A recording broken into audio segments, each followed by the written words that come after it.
فادخلي في عبادي وادخلي جنتي.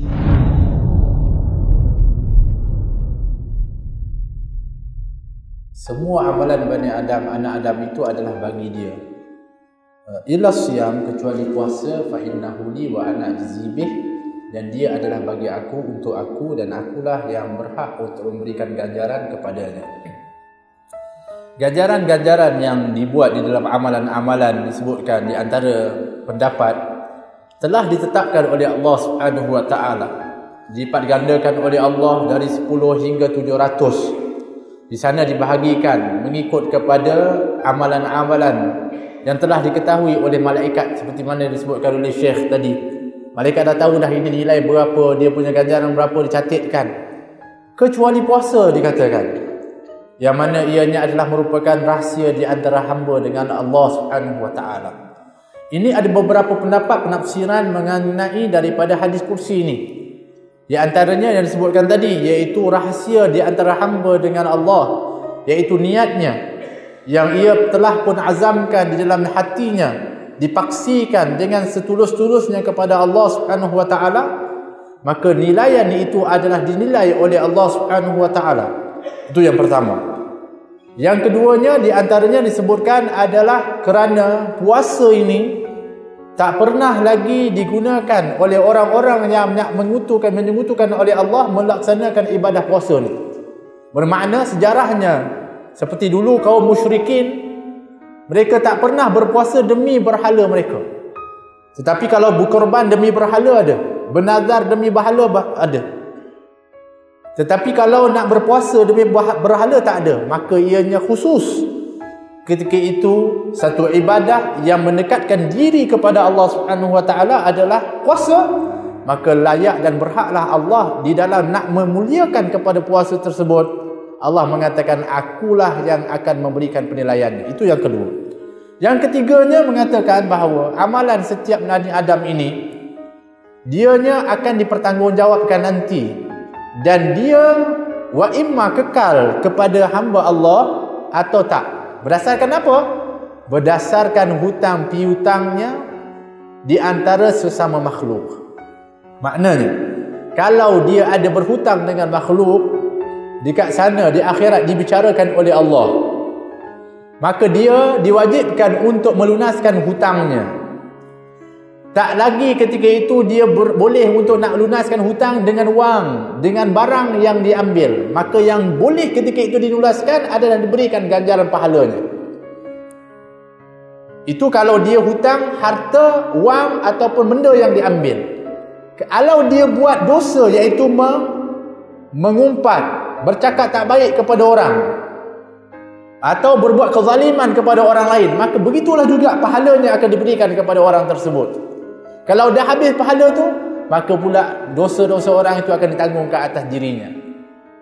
Menurut kepada ba'dul ulama mengatakan yang dimaksudkan puasa itu adalah untuk Allah Subhanahu wa taala dan Allah yang berikan ganjaran, sedang amalan yang lain itu adalah untuk anak Adam sahaja, untuk dia, untuk anak Adam.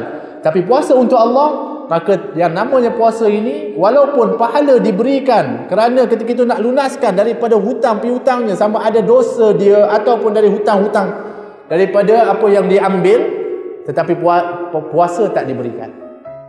Sebab puasa itu terus pergi kepada Allah Subhanahu wa taala, dia tak boleh diberikan kepada hamba. Maknanya orang-orang yang berhutang pahala itu, pahala puasa tak dia dikecualikan untuk diberikan kepada orang tersebut.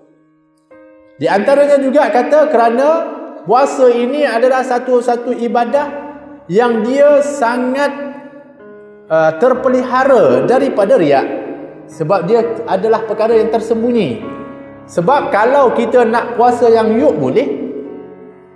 Puasa yang yuk tahu? Puasa yang yuk pagi-pagi buka periuk ada. Tak kira pagi ke petang ke.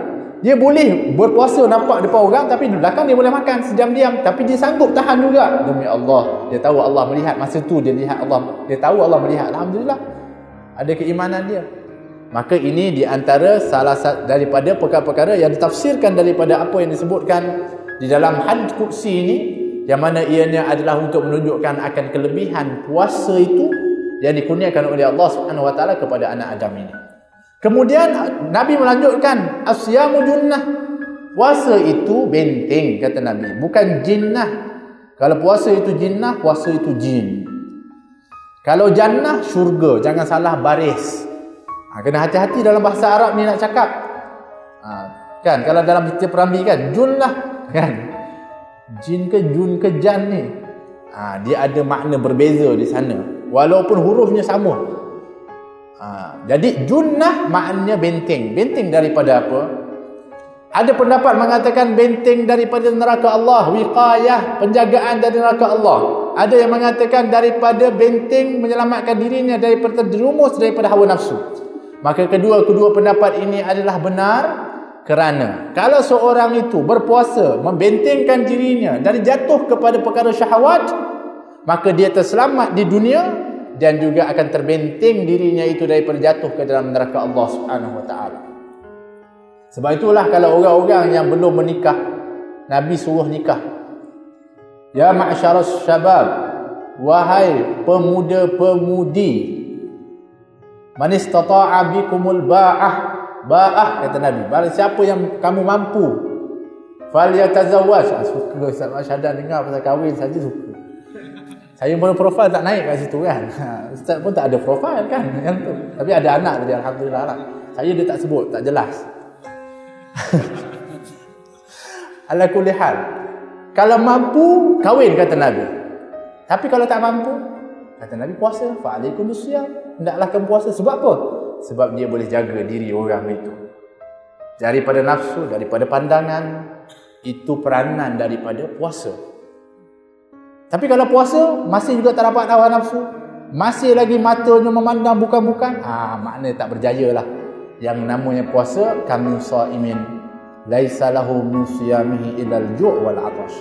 Berapa ramai daripada orang yang berpuasa, tak ada apa yang dia dapat dari puasanya kecuali lapar dan dahaga saja. Kemudian ada larangan-larangan. Nanti insya-Allah kita akan panjangkan larangan-larangan yang disebutkan oleh Nabi SAW.